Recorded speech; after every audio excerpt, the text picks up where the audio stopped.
Pues buenas noches, vamos a continuar con el curso. Ya no vamos a hablar de historia, vamos a hablar de lo que la renovación debe ser en cada una de nuestras comunidades. El tema de hoy es naturaleza y objetivos de la renovación. Vamos a ver brevemente qué pretende la renovación, cómo trabaja la renovación, cuáles son los medios que utiliza para alcanzar los 5 objetivos que vamos a ver. Antes de comenzar con la clase, pues ya saben, vamos a ponernos en la presencia de Dios, en el nombre del Padre, y del Hijo, y del Espíritu Santo. Señor, te damos las gracias porque eres bueno, porque nos permites una vez más estar reunidos en esta pues, pequeña clase. Queremos agradecerte porque suscitas en nuestros corazones el interés por saber más de este bendito movimiento, de esta bendita corriente de gracia. Gracias, Señor, y queremos pedirte que nos ayudes porque tú sabes que somos limitados. Tú sabes que a veces la mente tarda en entender. Pues ayúdanos, Señor. Ilumina nuestras mentes, ilumina nuestros corazones, despierta nuestros sentidos, que seamos capaces de aprender y de poner en práctica en nuestras comunidades las cosas que aquí se hablen. Queremos pedirte que derrames tu Espíritu Santo sobre cada uno de nosotros para que podamos ser, primero, antes que nada, fieles discípulos y después apóstoles para llevar la palabra a nuestros hermanos. Vamos a decir todos, ven Dios Espíritu Santo, y envíanos desde el cielo tu luz para iluminarnos. Ven ya, Padre de los pobres, luz que penetra en las almas, dador de todos los dones, fuente de todo consuelo, amable huésped del alma, paz en las horas de duelo. Eres pausa en el trabajo, brisa en un clima de fuego, consuelo en medio del llanto. Ven luz santificadora y entra hasta el fondo del alma de todos los que te adoran. Sin tu inspiración divina, los hombres nada podemos y el pecado nos domina. Lava nuestras inmundicias, fecunda nuestros desiertos y cura nuestras heridas. Doblega nuestra soberbia, calienta nuestra frialdad, endereza nuestras sendas. Concede a aquellos que ponen en ti su fe y su confianza tus 7 sagrados dones. Danos virtudes y méritos, danos una buena muerte y contigo el gozo eterno. Amén. En nombre del Padre, y del Hijo, y del Espíritu Santo. Amén. Bueno, pues vamos a comenzar. ¿Qué es lo que vamos a ver esta noche? Vamos a ver la naturaleza de la renovación. La naturaleza se refiere, podríamos decirlo así, a de qué están hechas las cosas, ¿no? ¿Cuál es la estructura de las cosas? ¿Cuál es la esencia de las cosas? Y vamos a ver cuál es la esencia de nuestra renovación. Vamos a ver cuál es la misión de la renovación, para qué la suscitó Dios dentro de la iglesia, cuáles son los objetivos, ya los estatutos internacionales que fueron elaborados hace ya mucho tiempo, fueron elaborados en los 80, ya nos mencionaban 5 objetivos principales de la renovación. Y vamos a ver cuáles son los medios que utiliza la renovación para poder alcanzar los objetivos. Son 4 los medios fundamentales que vamos a ver. Vamos a comenzar con la naturaleza de la renovación y vamos a basarnos ante todo lo que dicen los estatutos, tanto los internacionales como los que rigen aquí en nuestro país. Eh, ¿Qué nos dicen acerca de la naturaleza de la renovación? Estos estatutos nos dicen que la renovación carismática es un camino, entre otros, con que Dios está realizando un nuevo Pentecostés en su iglesia. Si ustedes se dan cuenta, subrayo entre otros. Muchas veces nosotros cometemos el error de pensar que somos la única manera a través de la cual Dios puede renovar su iglesia. Somos casi los dueños de los dones y carismas, somos casi los dueños del Espíritu Santo. Y si Dios quiere un nuevo Pentecostés en la iglesia, va a ser a través de nosotros. Y esto no es así. La renovación es un camino de varios que ha suscitado Dios en su iglesia. Si ustedes se dan cuenta, dentro de la iglesia han surgido numerosos movimientos, numerosas asociaciones, congregaciones religiosas, etcétera, etcétera, que llevan como esencia este signo de Pentecostés, quieren una efusión del Espíritu para la iglesia. Y nosotros formamos parte de este abanico, digámoslo así, de movimientos, de asociaciones, de corrientes, de iniciativas apostólicas que hay en la iglesia.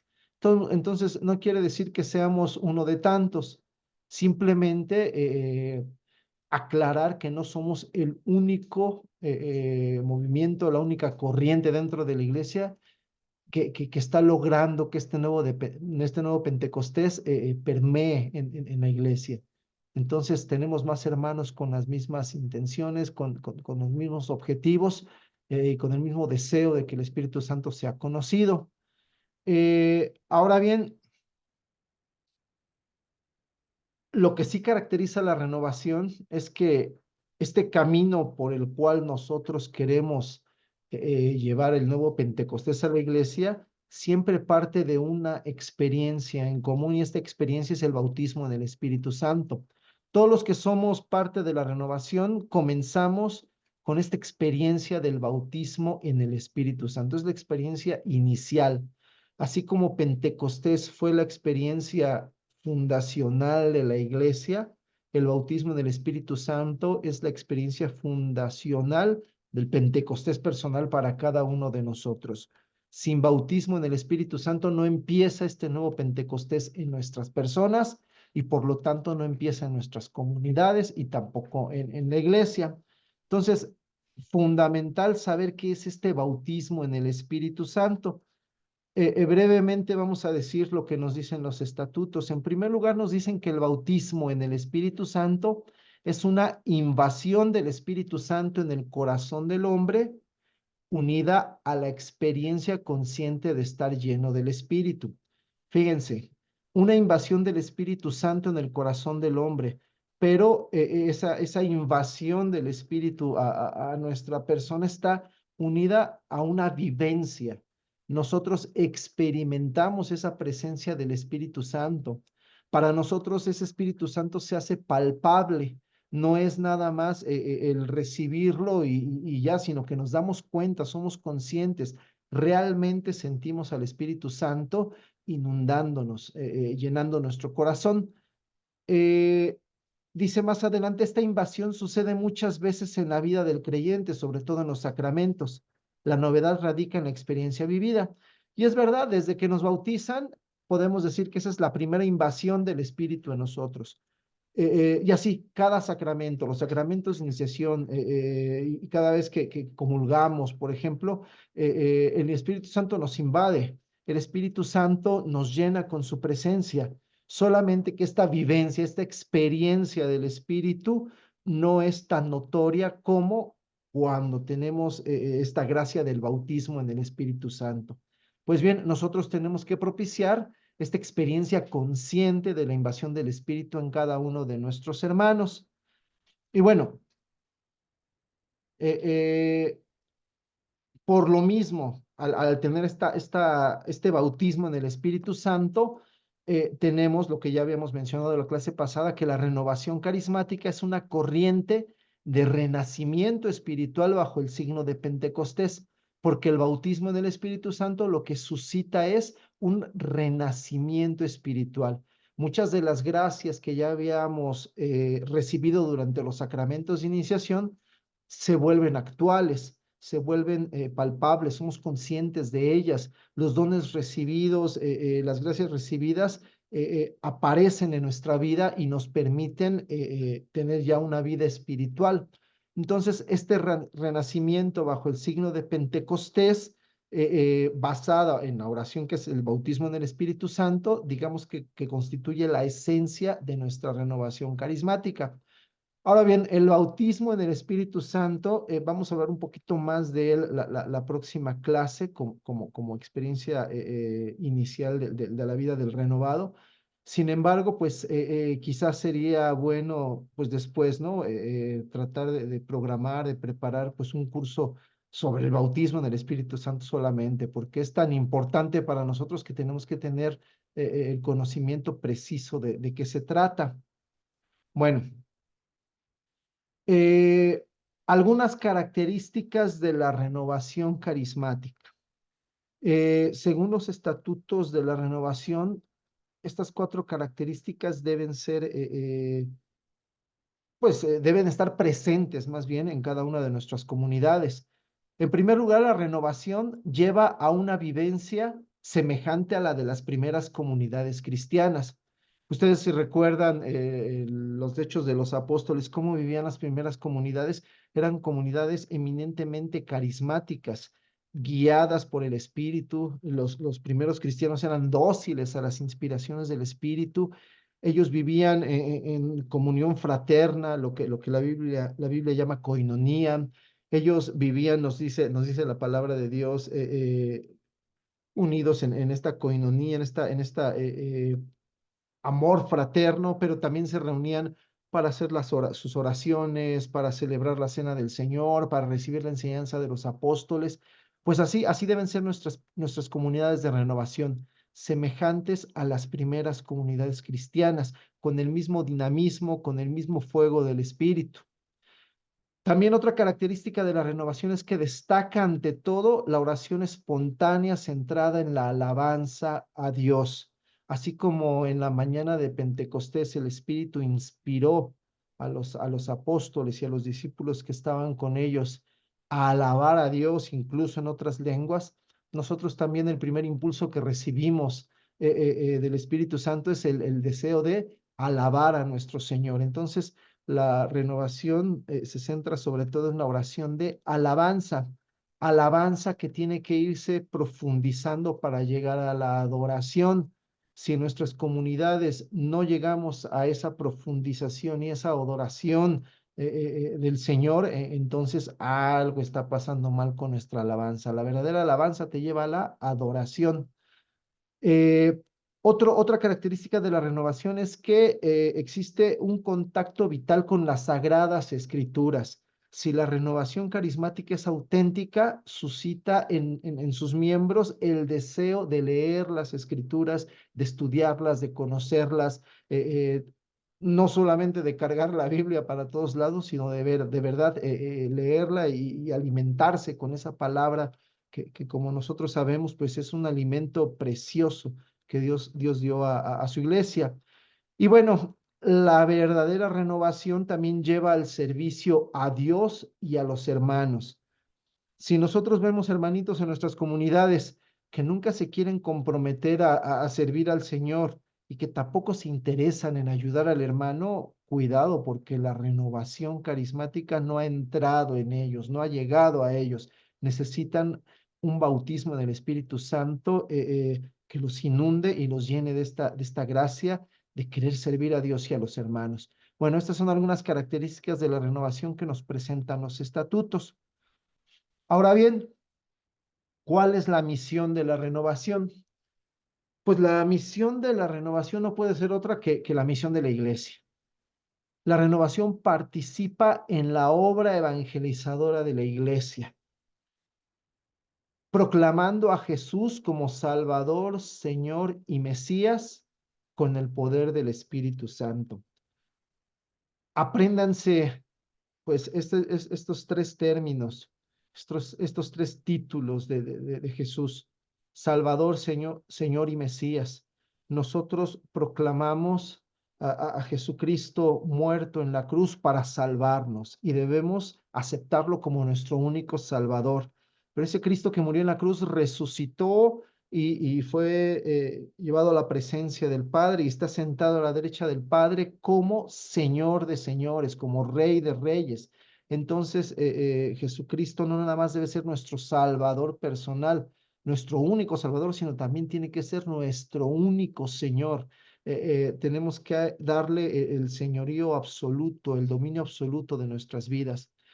Y también es Mesías, el ungido por el Espíritu, es aquel que también nos puede participar de este mismo espíritu.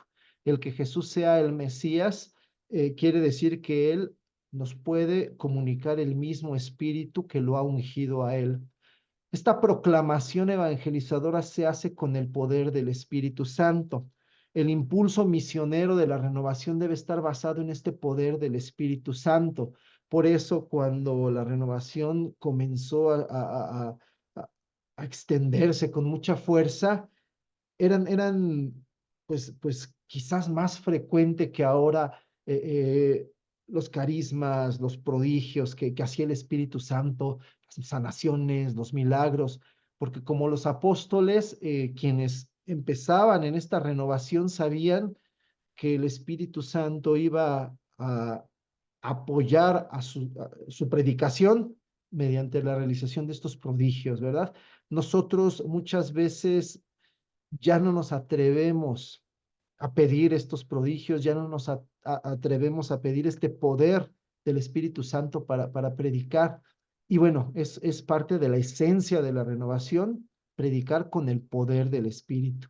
Si se dan cuenta, la misión de la renovación es la misma de la iglesia, evangelizar, solamente que en la renovación se da esta nota característica, con el poder del Espíritu, al igual que las primeras comunidades cristianas. Bueno, ¿cuáles son los objetivos de la renovación? Estos objetivos son muy importantes y muchas veces nosotros no los conocemos. Son 5. Eh, Vayan haciendo cuentas ahí en su comunidad a ver cuántos de estos objetivos cubrimos, ¿verdad? O en nuestra propia persona, cuántos de estos objetivos los hemos alcanzado. El primero y el más básico de todos, dicen los estatutos. El primer objetivo de la renovación es fomentar una conversión personal, madura y continua hacia Jesucristo. Es común que nosotros, cuando ingresamos a una comunidad de renovación y tenemos nuestro encuentro con el Señor, nuestro bautismo en el Espíritu Santo, tengamos un cambio, tengamos una conversión inicial. Esta conversión a veces sí es radical, a veces tenemos testimonios de hermanos que sí renunciaron a pecados pues muy grandes, muy serios. Tenemos testimonios de cómo el Señor rompió cadenas, rompió ataduras y se dio una conversión muy radical. Sin embargo, esta conversión no se debe quedar en ese primer impulso. Aquí nos da 3 características que tiene que tener la conversión. La primera es que es personal. Es obligación de cada renovado estar trabajando en su propia conversión. Muchas veces, ya cuando llevamos tiempo en la renovación y sobre todo cuando empezamos a servir, nos fijamos más en la conversión de nuestros hermanos y descuidamos nuestra conversión personal. Entonces, en todo momento tenemos que poner atención a nuestra conversión personal, que nunca va a terminar. Tiene que ser madura, dice ahí. ¿A qué se refiere esto? A que nosotros tenemos que ir creciendo en la vida espiritual, tenemos que ir creciendo en la fe, creciendo en la oración, creciendo en dones y en carismas, creciendo en servicio y en amor a nuestros hermanos. Si no se da ese crecimiento, no estamos madurando. Es muy común que en las comunidades hay hermanos que ya se quedaron estancados en su vida espiritual. Muchos alcanzan, pues, como decimos, ¿no? Alcanzan su zona de confort en la que, pues, ya hacen ciertas oraciones, ya hacen ciertos servicios, pero no crecen más. Entonces tenemos que cuidar, en primer lugar, que yo no me esté quedando estancado y que trate cada vez de crecer, de madurar. Una pregunta muy sencilla. ¿En este momento oras más y mejor que cuando comenzaste? ¿En este momento lees más la Biblia y la comprendes mejor que cuando comenzaste? Son 2 preguntas, ¿no? Que podríamos hacernos para ver si estamos madurando o nos hemos estancado. Y bueno, y finalmente la conversión es continua. Todos lo decimos, todos lo enseñamos, pero pocas veces lo realizamos en nuestra vida, ¿verdad? Hay que poner en práctica esto de la conversión continua, nunca se acaba, día a día. Aunque llevo ya 1000 años en la renovación, sigo teniendo defectos, sigo teniendo pecados, sigo teniendo debilidades y tengo que estar luchando, luchando por convertirme, por transformarme una y otra vez. Decíamos que el primer impulso de la conversión se da con el bautismo del Espíritu Santo. Por eso es importante renovar constantemente nuestro bautismo del Espíritu Santo para que con cada renovación se dé un nuevo impulso a nuestra conversión personal. Bueno, ¿cuál es el segundo objetivo de la renovación? Dice así, fomentar una receptividad personal hacia la presencia y el poder del Espíritu Santo, viviendo las gracias recibidas en los sacramentos de iniciación. Si se fijan, se relaciona mucho con la primera. En lo personal, ¿cómo voy a poder crecer? ¿Cómo voy a poder madurar? En la medida en que yo me haga dócil a la presencia y al poder del Espíritu Santo, yo voy a ir creciendo. En la medida en que yo vaya viviendo cada una de las gracias recibidas desde mi bautismo y mi confirmación, yo voy a ir creciendo. Voy a poner un ejemplo muy claro. Cada Pentecostés decoramos nuestras iglesias poniendo los 7 dones del Espíritu Santo y esos dones los recibimos con los sacramentos de iniciación. ¿Alguna vez te has puesto a hacer un examen de conciencia? ¿Cuánto has crecido en cada uno de esos dones? Se supone que la renovación, al ser un movimiento que pone en el centro la acción del Espíritu Santo en la persona, pues tendría que llevar a cada una de las personas a vivir con mayor fortaleza, mayor sabiduría, con mayor entendimiento, con mayor piedad, con mayor temor de Dios, etcétera, etcétera, ¿no? Se supone que estas gracias de la sacramentos de iniciación tendrían que hacerse presentes en mi vida personal. Y obviamente una persona dócil, abierta a esta acción del Espíritu Santo va a crecer, va a madurar y se va a ir convirtiendo continuamente. Sería bueno que repasemos, ¿no? ¿Qué recibimos en los sacramentos de iniciación? ¿Cuáles son los dones? ¿Cuáles son las gracias que el Señor nos dio con el bautismo y la confirmación? Sería bueno dar una repasadita y ver si estos dones y estas gracias se manifiestan en mi vida hoy. Bien, el tercer objetivo está muy relacionado también con esto, fomentar la recepción y utilización de los carismas para el servicio y edificación de la iglesia. Si te fijas, el anterior hablaba de las gracias recibidas en los sacramentos de iniciación, pero para un crecimiento personal, para una maduración personal de la vida espiritual. Ahora estamos hablando de la recepción y utilización de carismas, pero ahora para la edificación de la iglesia. Ya no es para beneficiarme yo, ahora es para construir, para edificar la comunidad, para edificar la iglesia. Nuestros hermanos en la comunidad tienen que estar abiertos a estos carismas. Yo conozco hermanos que llevan mucho tiempo en la renovación y que tú les dices, o les preguntas o se habla de carismas y ellos dicen que pues, no han recibido ninguno, lo cual es completamente falso porque todos sabemos que recibimos algún carisma para servir a nuestros hermanos. Lo que pasa es que no hablamos muchas veces ya de estos carismas, muchas veces quizás por temor, quizás porque no nos vayan a llamar la atención, etcétera, etcétera, pero preferimos dejarlos en un segundo plano. Pues no, uno de los objetivos de la renovación es traerlos a primer plano, traerlos a la vida diaria de nuestras comunidades, claro, con el discernimiento necesario, con el cuidado necesario de nuestros pastores, pero no dejarlos relegados como en segundo término, ¿no? Muchas veces nos acostumbramos a trabajar en nuestras comunidades sin pensar en los carismas.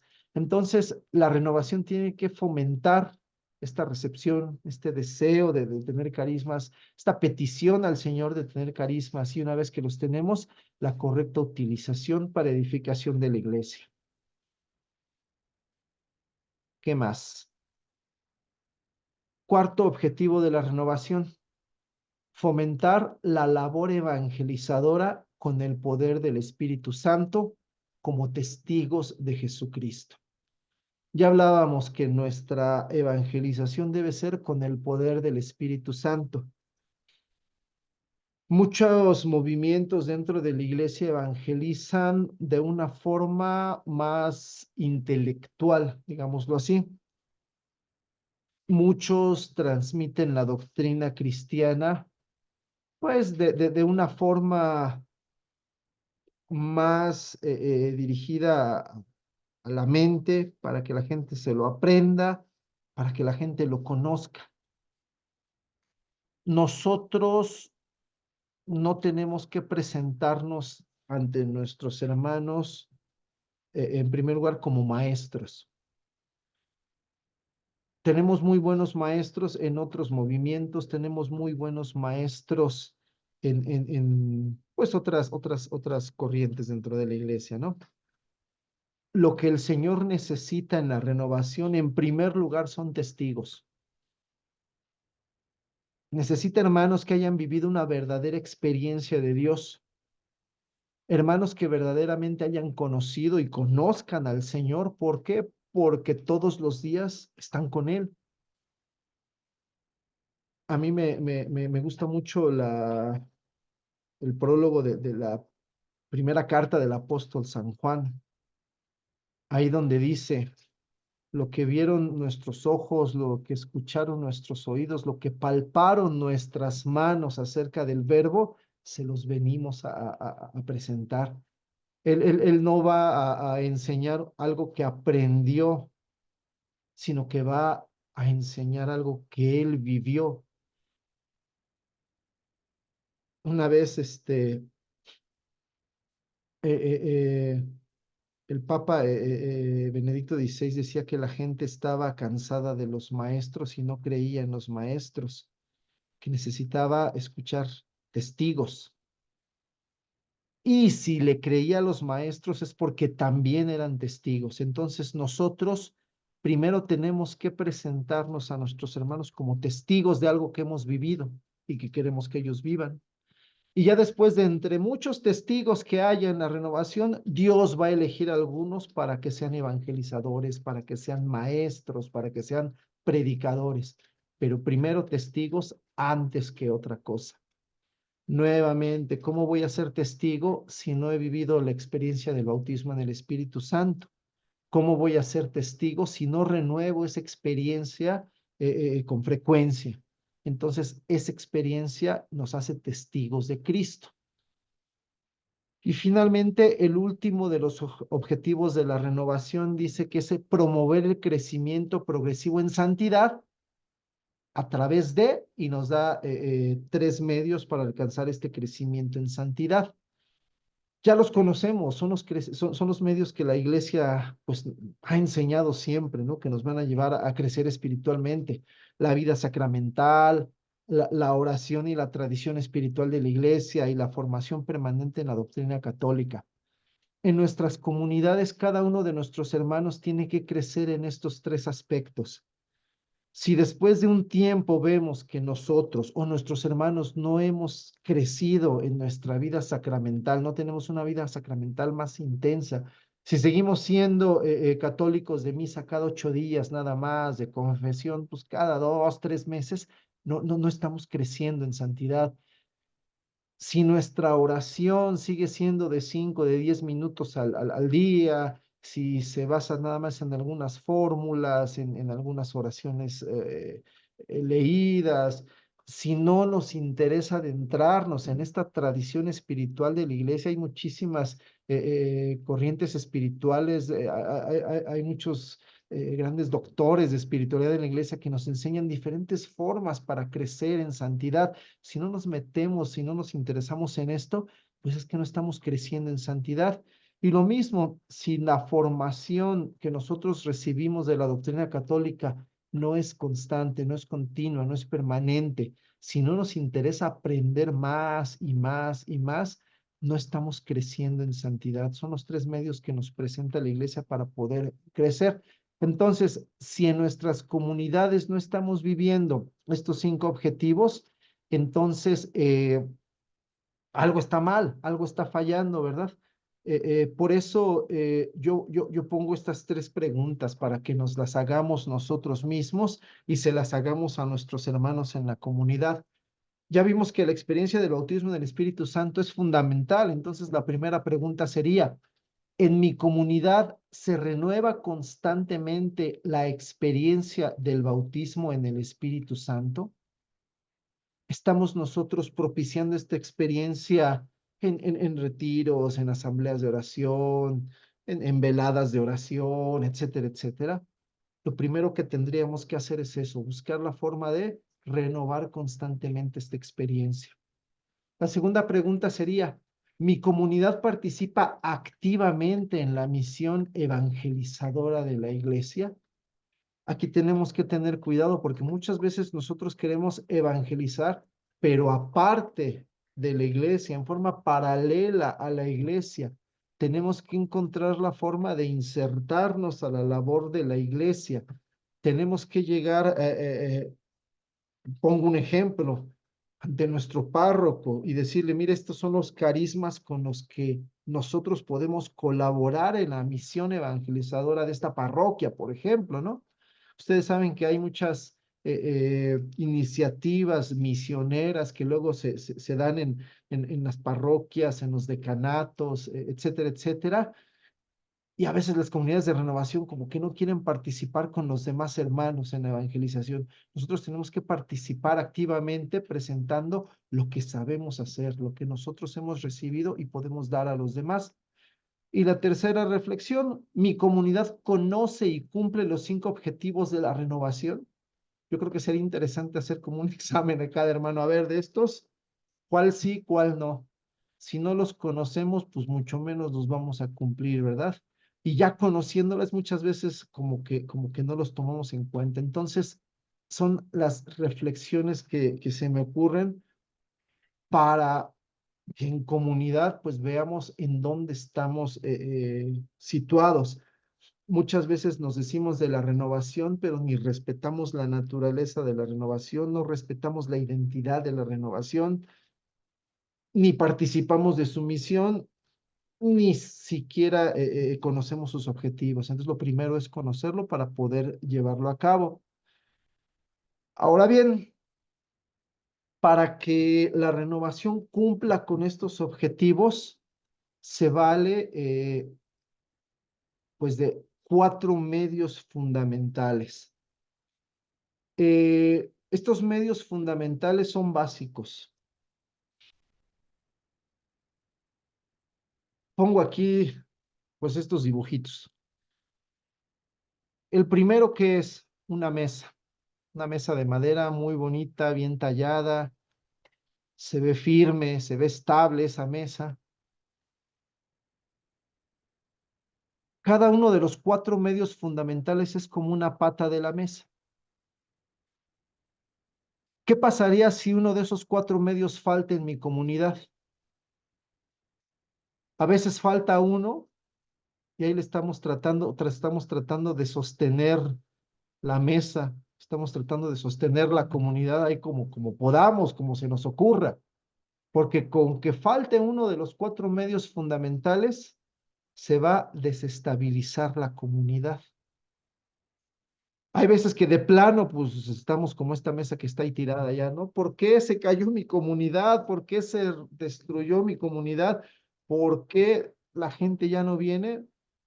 Pues porque estos 4 medios fundamentales, pues no forman parte de mi comunidad. Entonces, ¿cómo la voy a sostener? Entonces, son importantísimos.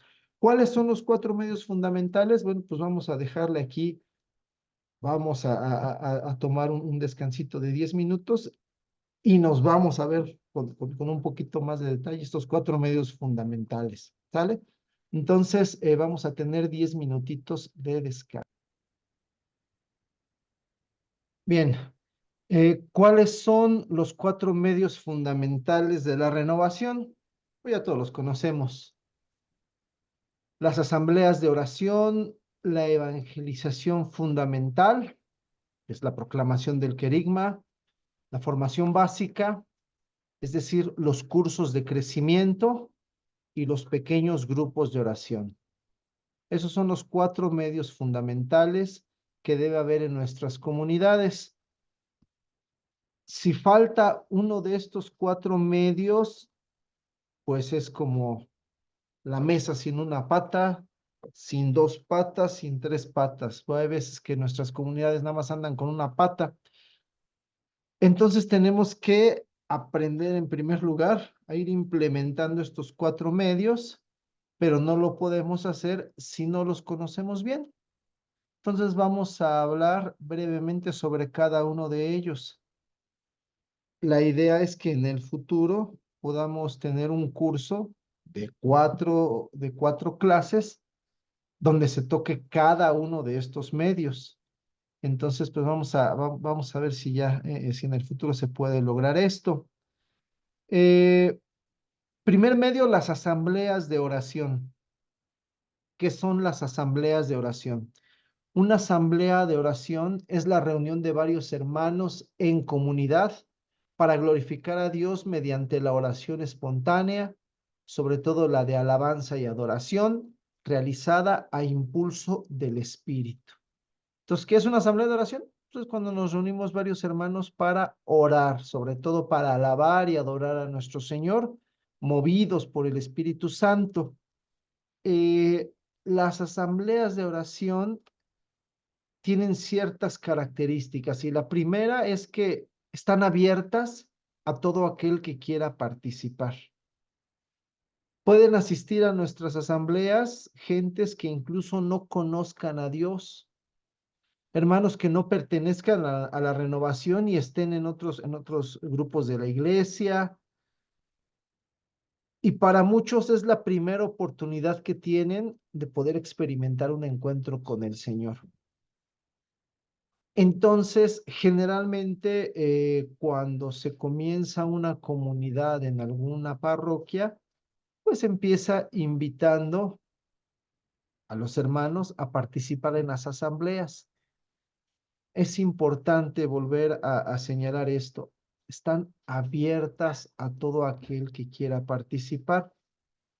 Y no porque vengan hermanos de otros grupos, de otros movimientos, tienen la obligación de quedarse con nosotros y de volverse Tengo una renovados. duda. Muchos van a nuestras asambleas, como decimos coloquialmente, pues a cargar la pila, ¿verdad? A llenarse de Dios para poder seguir con su ministerio, con su grupo de oración, perdón, con su movimiento parroquial, etcétera, etcétera. Entonces, nuestras asambleas deben estar abiertas y debemos estar recibiendo a todo mundo. Ahora bien, ¿cuáles son los elementos que deben tener nuestras asambleas? Desgraciadamente, muchas veces las asambleas se han vuelto, digámoslo así, como un revoltijo y no tienen ni pies ni cabezas. Entonces vamos a ver las asambleas de oración. Nada más, Itzel quiere participar. Sí, sí, levantaste la mano, Itzel.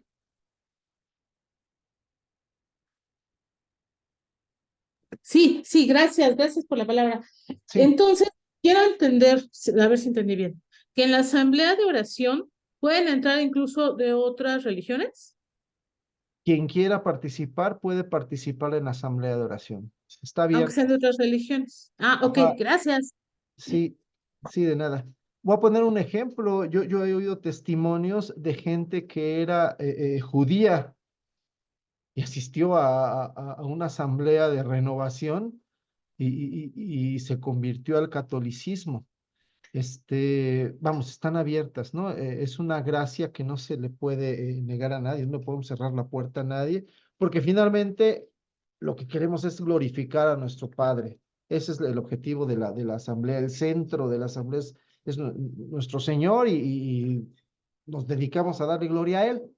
Ahora bien, los elementos de las asambleas de oración, los más importantes son los siguientes. Generalmente la asamblea de oración comienza con la oración de alabanza, de acción de gracias, de adoración. Ponemos esta secuencia, acción de gracias, alabanza y adoración, porque es una secuencia que se puede ir siguiendo muy fácilmente. Empezamos a darle las gracias al Señor por las bendiciones que hemos recibido. A continuación, pues nos damos cuenta de su bondad y lo alabamos y lo bendecimos por eso, ¿no? Porque nos ama, porque no deja de bendecirnos. Y la alabanza se va volviendo cada vez más profunda y va conduciéndose hacia la adoración. Si ustedes se dan cuenta, muchas veces la alabanza que hacemos es una alabanza primero festiva, una alabanza jubilosa, el canto, el baile, la danza, el aplauso. Esa alabanza tiene que irse centrando cada vez un poco más, tiene que irse volviendo un poco más profunda, nos tiene que ir llevando al silencio y a la adoración. Si nuestras comunidades no saben conducir a los hermanos de una alabanza festiva, de una alabanza jubilosa, hacia el silencio y hacia la adoración, la alabanza está fallando en algo. Siempre tenemos que hacer que esa alabanza sea cada vez más profunda. Para eso, muchas veces, si no es que casi siempre, requerimos invocar al Espíritu Santo. Es común que las asambleas comiencen con esta invocación al Espíritu Santo porque Él es el que nos va guiando, Él es el que nos va llevando a dar los pasos adecuados para llegar a esa oración profunda. Entonces, hay ocasiones en que ya la gente está entradísima en la alabanza, la gente ya está bien metida en la adoración y ya no es necesario invocar al Espíritu Santo, pues porque ya está actuando ahí, ¿no? Pero la mayoría de las veces, sobre todo cuando nuestras asambleas empiezan demasiado frías, conviene invocar al Espíritu Santo. Tenemos que tener una línea de oración. ¿A qué se le llama la línea de la oración? Generalmente Dios siempre quiere decirle algo a la comunidad. Dios siempre quiere actuar de alguna forma en la comunidad.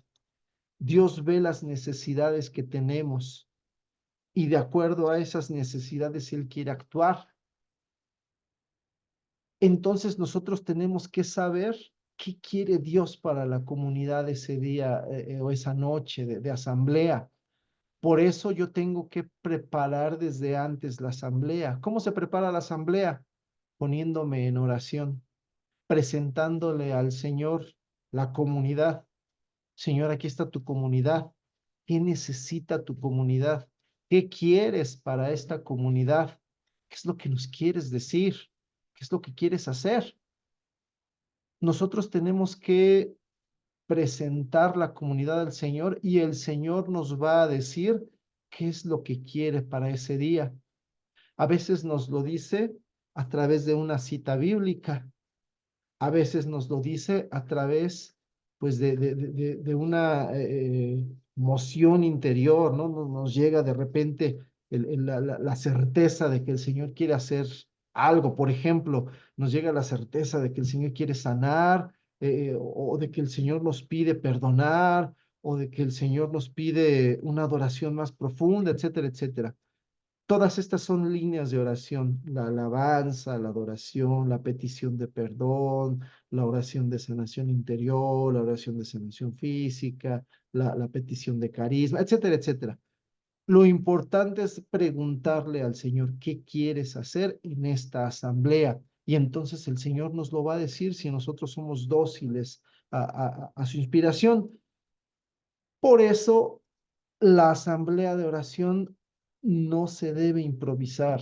Nunca debemos llegar ahí a decir, bueno, el Espíritu Santo lo que nos guíe. No, desde antes tenemos que estar en oración para saber qué quiere el Señor como línea de oración. Generalmente, cuando nosotros estamos en adoración, en alabanza y luego en adoración, se va haciendo el silencio en nuestra asamblea, como que el mismo Señor nos va guiando y nos va inspirando a hablar más despacio, hasta que guardamos el silencio. Entonces, en ese silencio es el momento para predicar la palabra, para proclamar la palabra. Si durante la preparación de tu asamblea el Señor te dio una cita bíblica, es en este momento de silencio cuando tú la proclamas, cuando tú en medio del silencio invitas a la meditación, a la reflexión, a que la gente se pregunte qué quiere decirme a mí el Señor esta noche con esta palabra. Y obviamente ese momento de meditación, de reflexión, de interiorización de la palabra es importante. ¿Por qué? Porque en el silencio es donde habla el Señor. Muchas veces en este silencio es cuando se manifiestan los carismas. Muchas veces en este silencio el Señor puede suscitar una palabra de conocimiento, una palabra profética, etcétera, etcétera. Pero si nosotros estamos hable y hable y hable y hable y un canto y otro y nunca hacemos silencio, pues ¿cuándo se van a dar estas manifestaciones? Entonces, el silencio, la proclamación, la meditación de la palabra son fundamentales, digamos que son como el centro de la asamblea de oración. Y ya después que el Señor nos habló y que interiorizamos su palabra, su mensaje, entonces nosotros debemos responder, respuesta a la palabra. Ya el Señor te dijo esto, ¿tú qué le respondes? Ya el Señor te dijo, perdona a tus enemigos, ¿tú qué le respondes? Ya el Señor te dijo, vengan a mí los que están cansados y agobiados. ¿Tú qué le respondes? ¿Vas a poner a sus pies tus cargas, tus peticiones, etcétera, etcétera, ¿no? La respuesta a la palabra es la parte en la que la asamblea responde al Señor, a la palabra que se proclamó. Y bueno, también dentro de los elementos, al final ya puede haber peticiones, puede haber necesidades de algunos hermanos que se externen ahí y que nosotros oremos por ellos. También podemos tener testimonios al final y la oración conclusiva, ¿no? Más o menos son los elementos de una asamblea de oración. Ya si Dios nos da oportunidad, pues ya podremos ver con mejor detalle cómo se prepara y cómo se va dirigiendo cada una de estas partes de la asamblea de oración. Entonces, en resumen, la asamblea es una reunión abierta a todos los hermanos que quieran participar, que se centre en la alabanza, en la adoración a nuestro Señor y que en el silencio también busca escuchar esa palabra, ese mensaje que el Señor tiene para cada uno de nosotros. Bueno, segundo medio, la evangelización fundamental. Pues ya sabemos, ¿no? La proclamación del querigma. ¿Qué es el querigma? Es la proclamación de la buena nueva de Jesucristo. Es decir, la proclamación de su muerte para perdonar nuestros pecados y de su resurrección para darnos vida abundante por medio de su Espíritu. Entonces, esta proclamación querigmática generalmente es el segundo de los medios que nosotros podemos implementar. A estas personas que han estado acudiendo a nuestra asamblea de oración constantemente, pues después de varias semanas de tener asamblea de oración, si se forma un grupo que es constante, a este grupo se le proclama el querigma. ¿Para qué? Para que puedan tener su experiencia inicial de bautismo en el Espíritu Santo.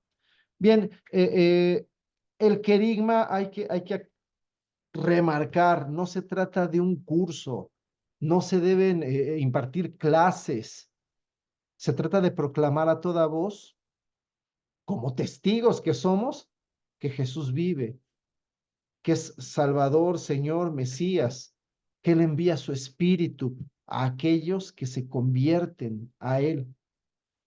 Esta proclamación del querigma muchas veces falla porque nosotros lo que tratamos de impartir es un curso. Preparamos nuestros temas como si fueran clases,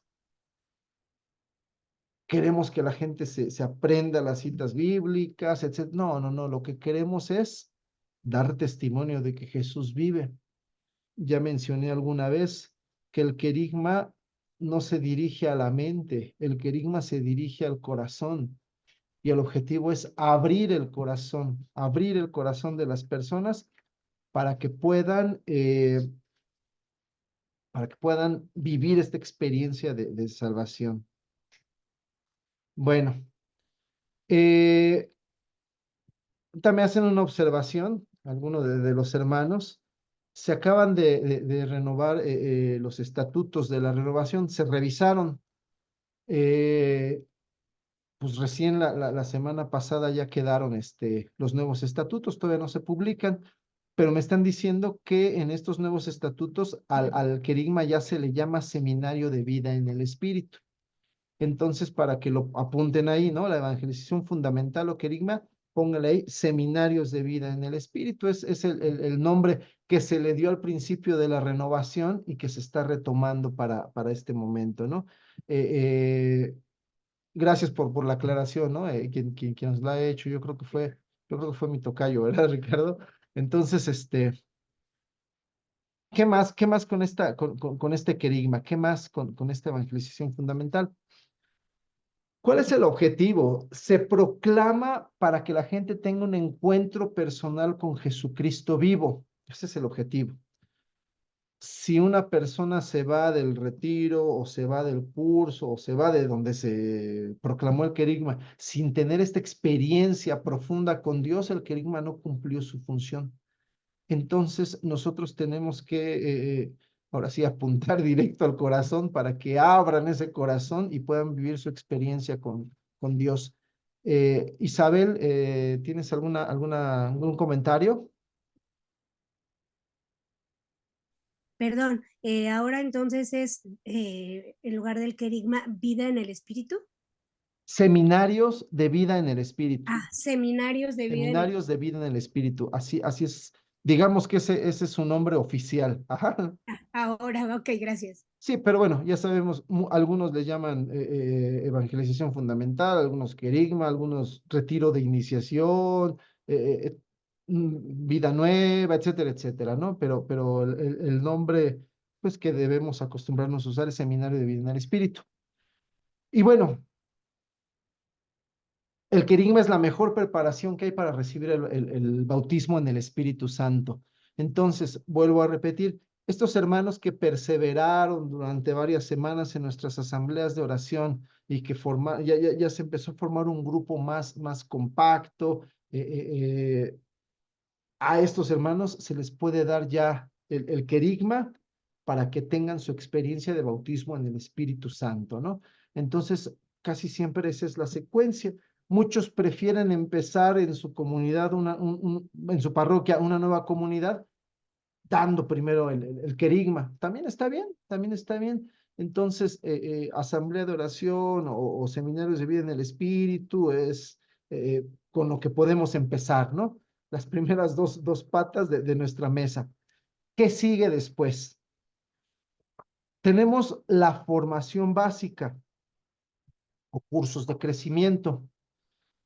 Estos cursos de formación también son llamados crecimiento o el nombre correcto que le da la iglesia es catequesis y tienen que ayudar al recién convertido a vivir la fe las 24 horas del día. Si ustedes recuerdan, pues la enseñanza de la iglesia la podemos dividir en querigma y catequesis. Querigma es la evangelización inicial, donde se les presenta a Cristo, donde la gente cree, donde la gente se convierte, donde la gente decide seguir al Señor, y después ya viene la catequesis, donde se le explica ya con detalle a cada persona en qué ha creído. Entonces, la catequesis tiene ciertas características en común, pero en la renovación se busca que sea una enseñanza muy práctica. Como dice aquí, que ayude a cada persona a vivir su fe las 24 horas del día. Voy a poner un ejemplo. Los cursos de formación no tiene caso enseñarle a la gente, pues, los diferentes tipos de oración, las diferentes corrientes espirituales, los métodos que nos enseñan los grandes maestros espirituales, enseñárselos en teoría. Para él es más importante que le enseñemos a orar en la práctica. A ver, hermano, mira, vamos a orar así. Entonces, tiene que ser algo que la gente pueda aplicar en su vida diaria. Eh, Voy a poner algunos párrafos de un documento de Juan Pablo II que se llama Catequesis Tradende, que son muy importantes. ¿Por qué?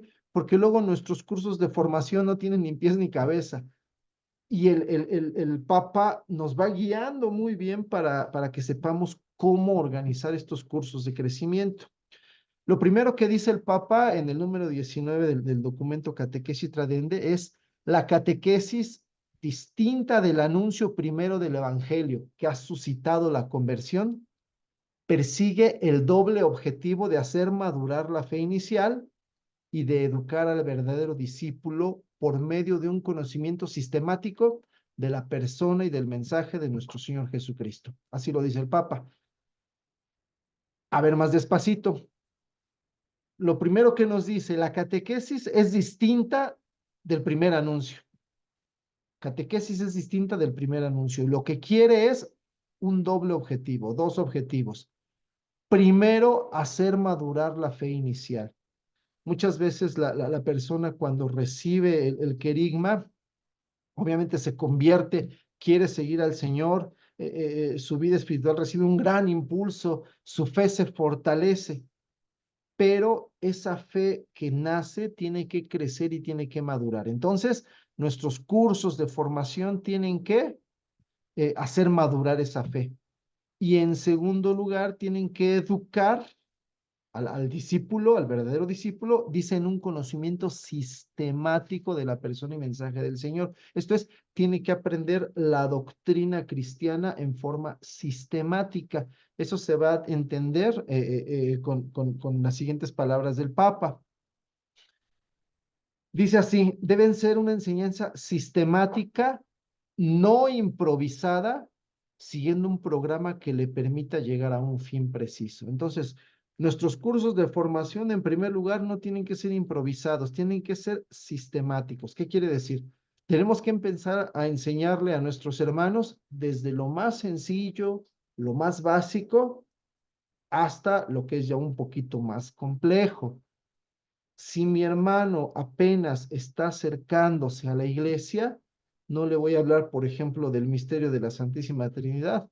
A lo mejor conviene primero hablarle de la misa, de la importancia de comulgar, de la importancia de orar, cómo manejar la Biblia, etcétera, etcétera, ¿no? Entonces tiene que empezar por lo más básico y de ahí ir avanzando, avanzando, avanzando, subir un escalón, hasta las cosas que son un poquito más complejas.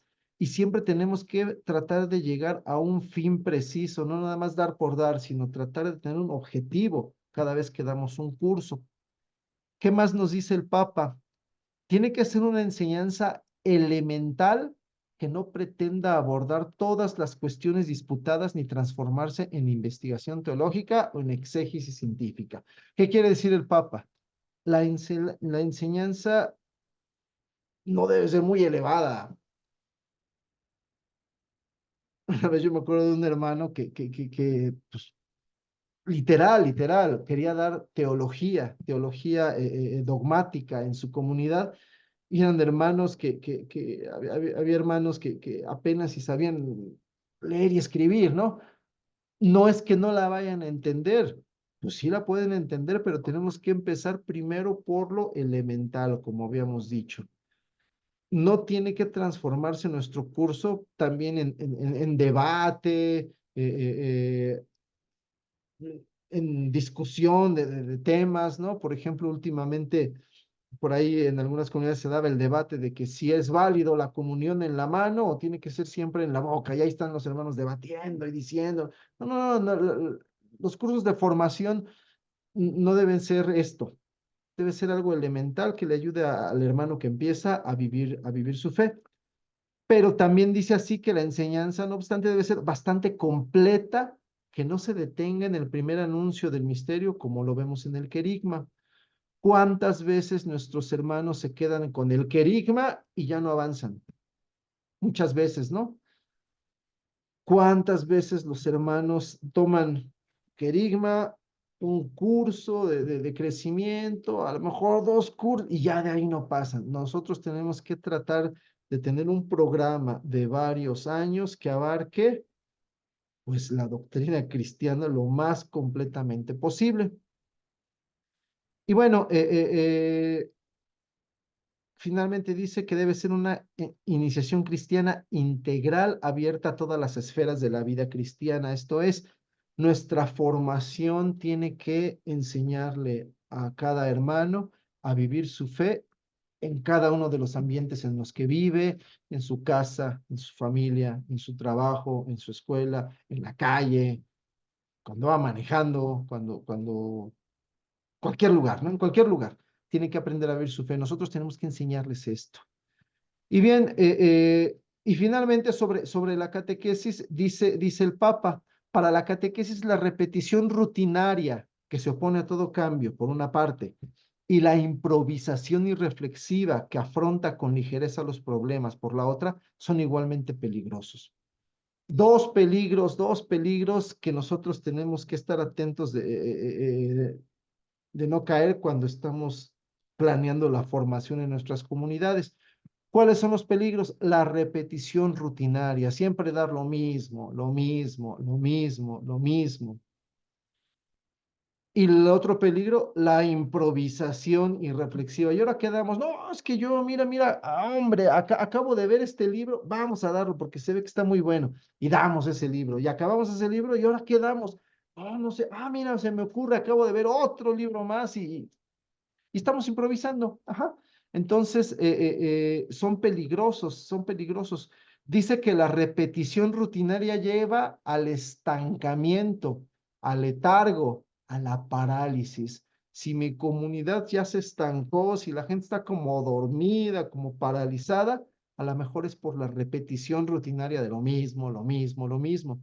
Y por otro lado, dice que la improvisación engendra desconcierto y causa desviaciones de todo tipo. Entonces, hay que ver estos consejos del Papa cada vez que nosotros queramos tener formación en nuestra comunidad. Cuando estemos planeando, tenemos que preguntarnos realmente qué necesita nuestra comunidad para crecer en su vida espiritual. Entonces, ya hay mucho más que se puede hablar de la formación, ¿no? Pero bueno, no hay tiempo, ¿no? Entonces, este fue el tercero de los medios, la tercera pata de nuestra mesa. Y el último son los pequeños grupos de oración. Entonces, fíjense, vamos a ver ahorita la diferencia con la asamblea. Además de la asamblea de oración semanal, es muy recomendable la formación de pequeños grupos de oración coordinados por alguno de los servidores de la comunidad. En muchos sitios se cree que la asamblea sustituye a los grupos o que los grupos sustituyen a la asamblea o bien que son lo mismo. Y esto no es así.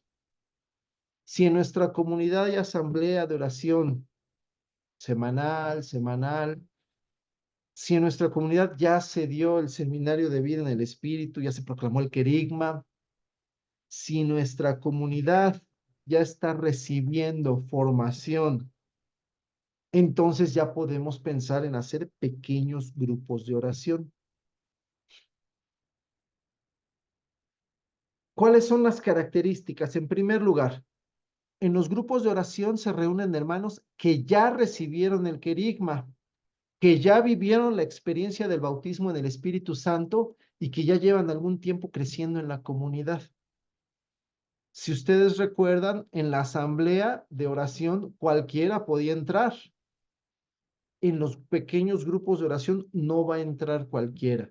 Son hermanos que ya están perseverando desde hace algún tiempo en la comunidad, hermanos que ya tienen algún crecimiento. ¿Por qué? ¿Por qué debe ser así? Porque vamos a ver que se van a dedicar a cosas que son un poquito más delicadas. Por lo mismo, los grupos de oración son grupos cerrados, limitados a un número pequeño de personas. Se recomiendan 10 personas como máximo para que todos puedan participar. Los grupos de Las oración. asambleas de oración, ¿para cuántas personas son? Para las que sean.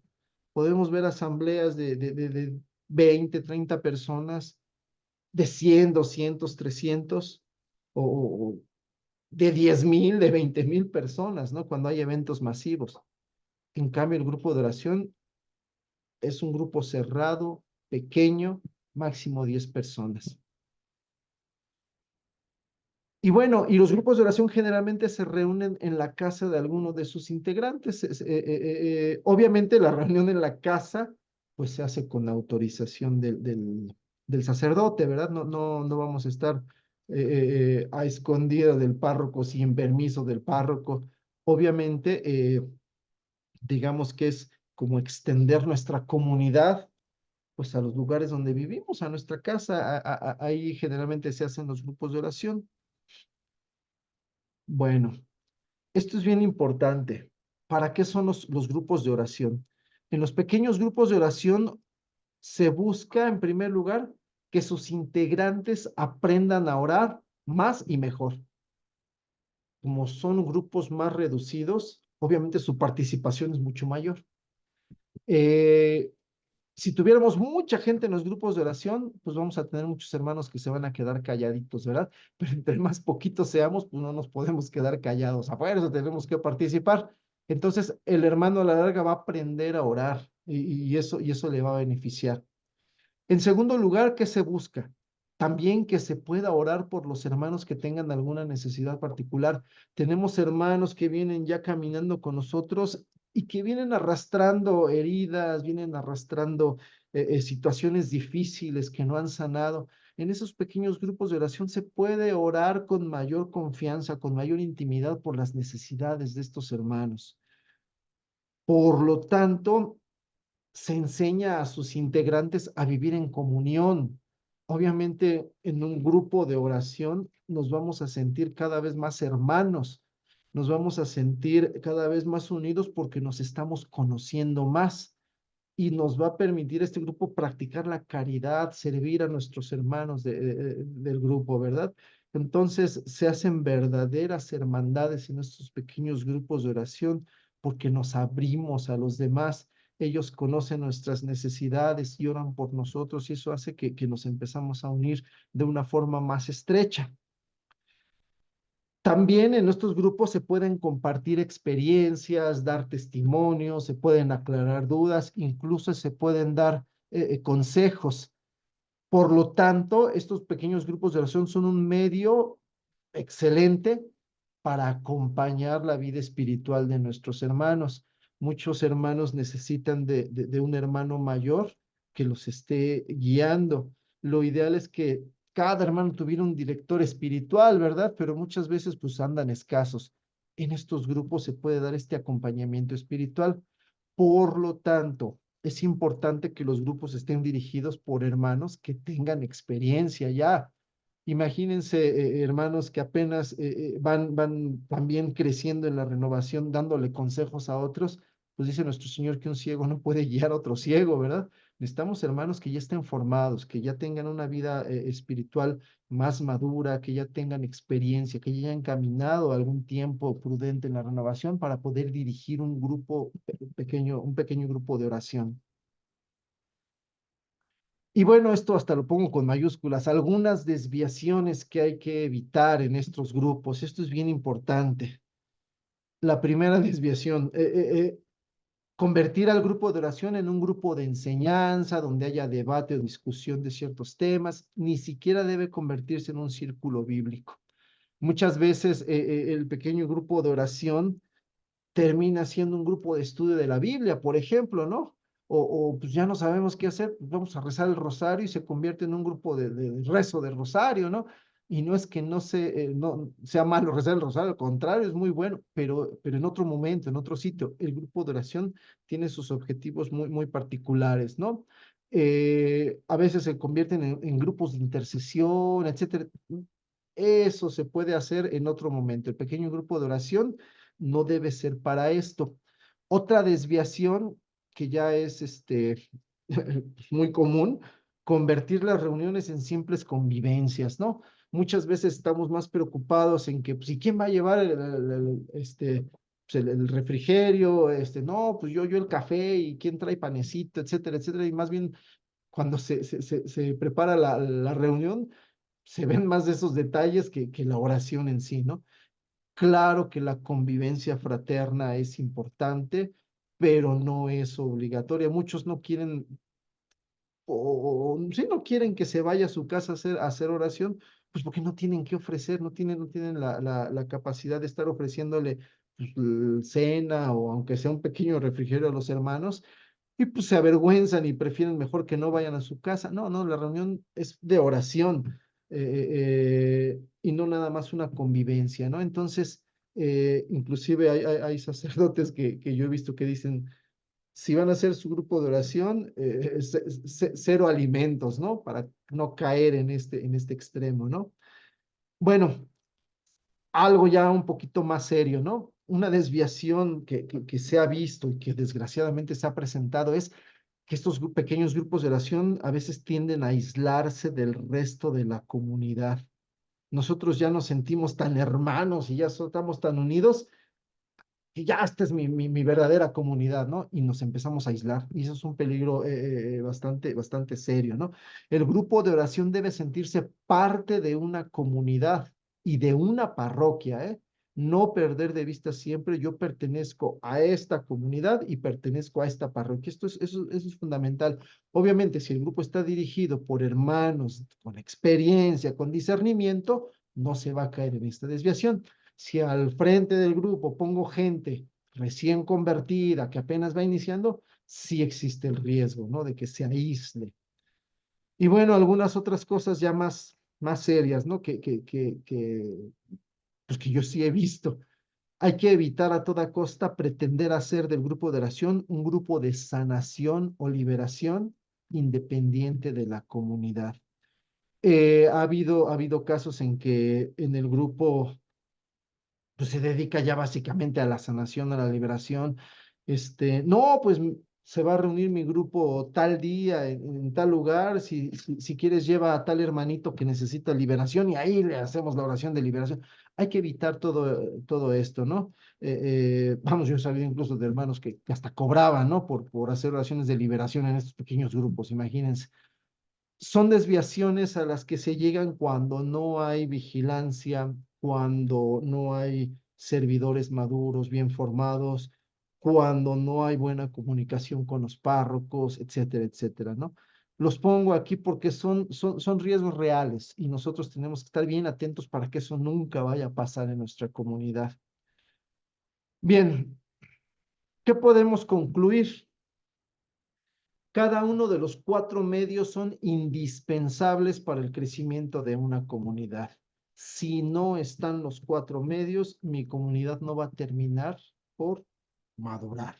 Siempre vamos a estar estancándonos, siempre vamos a estar a medias, no va a funcionar bien nuestra comunidad. Sin embargo, no tenemos que tratar de implementar todos ya, ¿no? A partir de mañana vamos a tener ya los cuatro. No, no, no, deben irse construyendo en forma progresiva. ¿A qué me refiero con esto? Si tú te reúnes nada más cada semana para hacer la oración, primero tienes que organizar bien tu asamblea de oración, que sea una asamblea bien dirigida, una asamblea bien preparada, bien dirigida y que a la gente le esté sirviendo como un medio para tener esa vivencia de Dios. Si ya tengo mi primer medio así bien implementado, ya tengo buenas asambleas, ahora sí voy a preparar un buen querigma, un buen seminario de vida en el espíritu. Somos expertos en improvisar querigmas, ¿verdad? Creemos que en 2, 3 semanas ya lo armamos y lo damos. No, no, no, no. El querigma se debe preparar con mucho tiempo de anticipación porque sobre todo se prepara con oración. Entonces, si ya tengo mis asambleas de oración, ahora voy a preparar mi seminario de vida en espíritu y ya tengo mi segunda pata de mi mesa. Si ya fueron mis hermanos al querigma, ya recibieron el querigma, ahora tengo que tener mis cursos de formación bien preparados, bien planeados, ya con anticipación, incluso antes del querigma, yo ya tengo que saber qué voy a dar después del querigma, ¿no? Ya lo tengo que tener bien estructurado. Y si mis hermanos ya están perseverando en la oración semanal, en la formación semanal, ya puedo ir pensando en hacer pequeños grupos de oración. Si se fijan, es algo progresivo, progresivo, progresivo. A veces es lento, a veces se lleva meses, a veces se lleva años, pero yo tengo que tener como objetivo tener mis 4 medios fundamentales en mi comunidad, cueste lo que cueste. Y bueno, estos medios deben ir madurando con el paso del tiempo. No se trata nada más ya de tenerlos, sino de que cada vez funcionen mejor. Nosotros tenemos que discernir los carismas de nuestros hermanos en la comunidad para saber quiénes son los que tienen el carisma para dirigir bien las asambleas, quiénes son los que tienen el carisma para proclamar el querigma, quiénes son los que tienen carisma de enseñar, para dar los cursos, etcétera, etcétera, ¿no? Entonces, mientras yo vaya discerniendo carismas, detectando hermanos que están siendo capacitados por el Espíritu con estos dones, pues mis 4 medios van a ir madurando, van a ir creciendo, van a ser cada vez mejores. Y bueno, el último punto es importantísimo. De su adecuada implementación depende el surgimiento de nuevos servidores. No hay mejor semillero de servidores que esos pequeños grupos de oración a los cuales llegamos al final de nuestros 4 medios. En esos pequeños grupos de oración, yo voy a empezar a discernir los carismas que tienen mis hermanos. Puedo empezar a invitar a algunos hermanos al servicio porque yo me voy dando cuenta de su crecimiento. Entonces, si no tengo nuevos servidores, es porque no tengo mis 4 medios bien implementados en mi comunidad.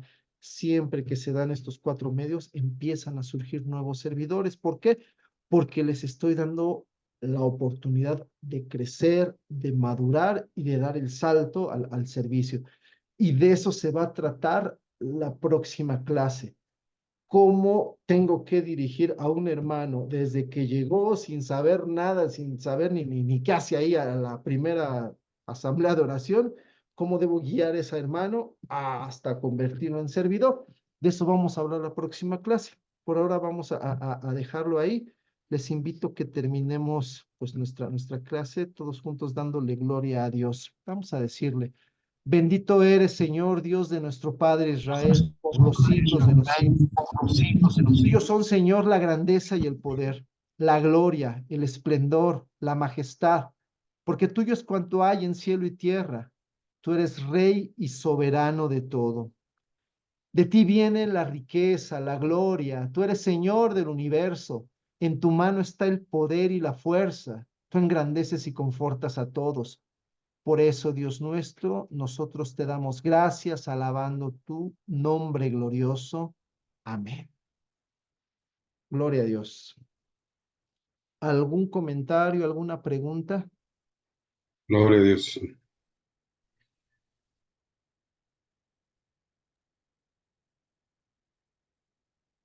¿Nada?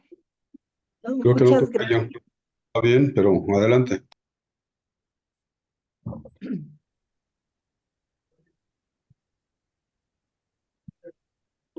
Pues creo que no, ¿verdad? Ernesto, ¿vas a hablar?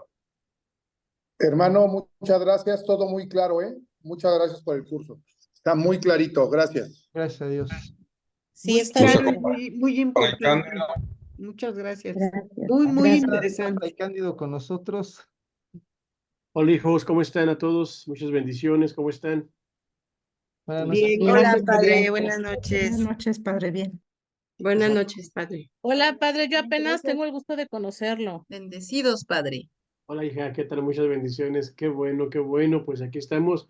Y pues nada, muchas gracias hijo, en verdad, sí, Ricardo, muchas gracias hijo por esto. Y bueno, vamos a ir, poco a poco uniendo las sinergias, ¿no? En todo este proceso y demás, ¿no? Muy bien hijo, muy bien, muchas bendiciones. Muchas bendiciones. Ya luego algo de lo que compartiste es algo que hemos estado hablando. La capacidad de los liderazgos son, de hecho, precisamente el ubicar a los hermanitos, dónde vamos ubicándolos mañana, ¿no? Para que también ellos vayan creciendo y no solamente sean pasivos de una enseñanza, ¿no? Entonces yo creo que esa parte también ha sido muy linda. Es decir, sí, muchas veces vamos a tener comunidades vienen abajo porque solamente vamos dependiendo de uno o de dos, y cuando ya se fue el hermanito, pues ya se vino abajo todo, ¿no? Entonces, muchas gracias, hijo, en verdad, todo muy bien. Recuerda que Dios te bendiga enormemente a todos. ¿Sale, hijos? Gracias. Gracias, Padre. Gracias, Padre. Gracias, Padre, y muchas Gracias, gracias. Padre. Dios les Ricardo. bendiga. Buenas noches. Gracias, Les- Gracias, Padre. les mando- Había escuchado hablar mucho de usted Hija. y apenas tengo el gusto de conocerlo, mucho gusto. Hombre, igualmente, con muchísimo gusto. Aunque le doy su otra bendición, hijos. A Sí, todos gracias, Padre. Gracias, pastor. Ok, nada más antes de irnos, lo único que tengo que compartirles de que gracias a Dios ya fueron aprobados ya los estatutos nuevos, ya los tenemos nuevecitos. Gracias a Dios, el Padre Dios. Gloria a Dios. Sí, en las iglesias de San Luis Potosí tuvimos reunión este fin de semana y gracias a Dios ya están los nuevos estatutos para nuestra querida corriente de gracia. ¿Sale, hijos? Gracias, Padre. Gracias. Dios ha sido Gracias, Padre. Buenas noches. Gracias, Padre. Buenas noches. su bendición, hijas. Sí. El Señor les bendiga y les guarde. Amén. El ángel sobre ustedes y demuestre su misericordia. Amén. Amén. Sobre ustedes y les conceda su paz. Amén. La bendición de Dios Todopoderoso, Padre, Hijo y Espíritu Santo, que permanezca para siempre. Amén. Amén. Amén, Padre.